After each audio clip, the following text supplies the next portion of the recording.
እሺ ዛሬ ደግሞ ማሳያችሁ ሰርኩላር ስቴርኬዝ እንዴት ነው ዲዛይን እንደሚደረግ ነው። መጀመሪያ ከላይብረሪው ላይ ሰርኩላር ስቴሯን አምታችሁ ቁጭ ታደርጋላችሁ። ከዛ በአውቶካር ቱሉ ላይ ድሮ ታደርጋላችሁ ሰርክልን። ያችን ሰርክል ወደ ሰርክሏን ድሮ ካረጋችሁ በኋላ ወደ ፖሊላይን ትቀየሯታላችሁ። ከዛ ፖሊላይን ላይ ሆል ኢን ሲሊንግ ፕላትፎርም ወይም ሆል ኢን ፍሎር ፕላትፎርም ይላችኋል። እናንተ ስቴር ወደ ላይ እየወጣ ስለሚሄድ የላይኛውን ሲሊንግ ወይም ስላቡን ሆል እንዲያደርግላችሁ ብትመርጡት። ካሜራ ስሪዲ ካሜራ ላይ ስታዩት ስቴሯ ድሮ ያደረግናት እች ነች።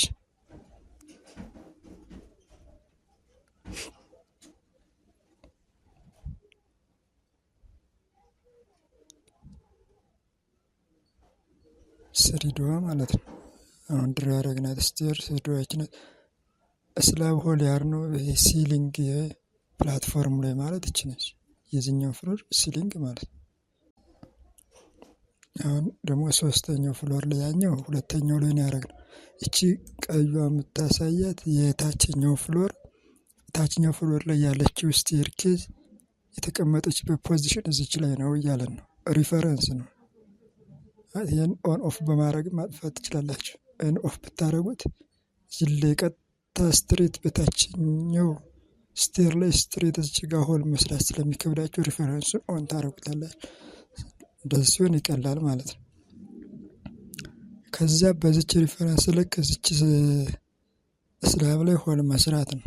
ሆል ለመስራት አውቶካር ላይ ትገቡና ሰርክል ድሮ ታደርጋላችሁ በታችኛዋ ስቴር ልክ።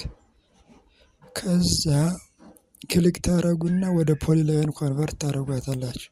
አሁን ሶስተኛው ፍሎር ላይ ሆነን ወደ ላይ ያለውን ሲሊንግ ነው ሆል የምንሰራ። ስለዚህ ሲሊንግ ፕላትፎርሙ ማለት ነው። ከዛ በካሜራ እናያለን። በስሪዲ ካሜራ ስናየው ሶስተኛው ፍሎር ላይ ሆነን ማለት ነው።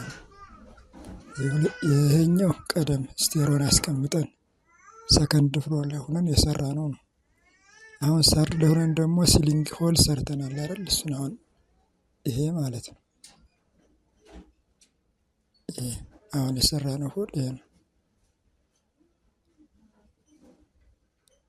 ይሄ አሁን የሰራ ነው ሆል ይሄ ነው።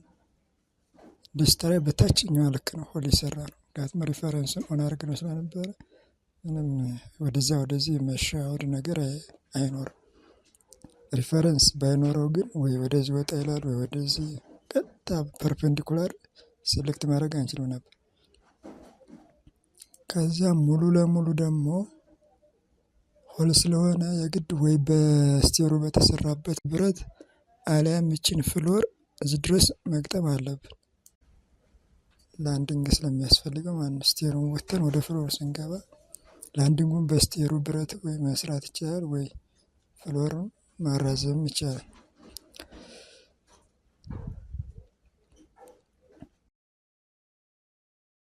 እሺ አሁን እቺ ላንዲንግ ነች።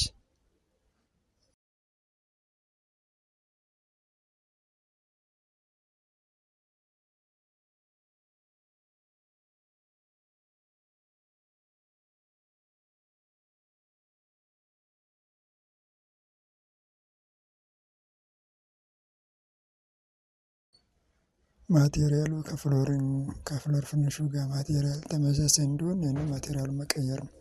ሌላ ነገር የለውም።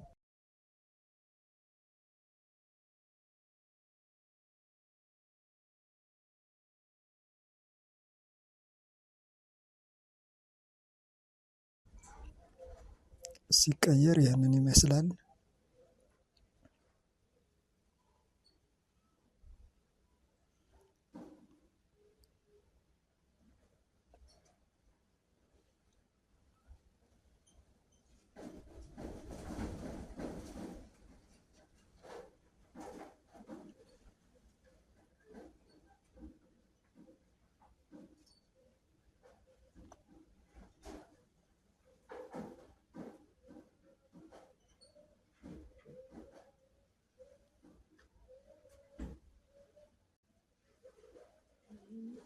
ከዚያ ሴክሽናል ቪዋችን እስኪ ደግሞ ቼክ እናድርግ። ሁለተኛውና ለሁለት ፍሎር ብቻ ነው የሰራን። እስኪ ለሁለት ፍሎር የተሰራችውን ስቴር እናያት። በሴክሽናል ቪው ማለት ይቺ ነች።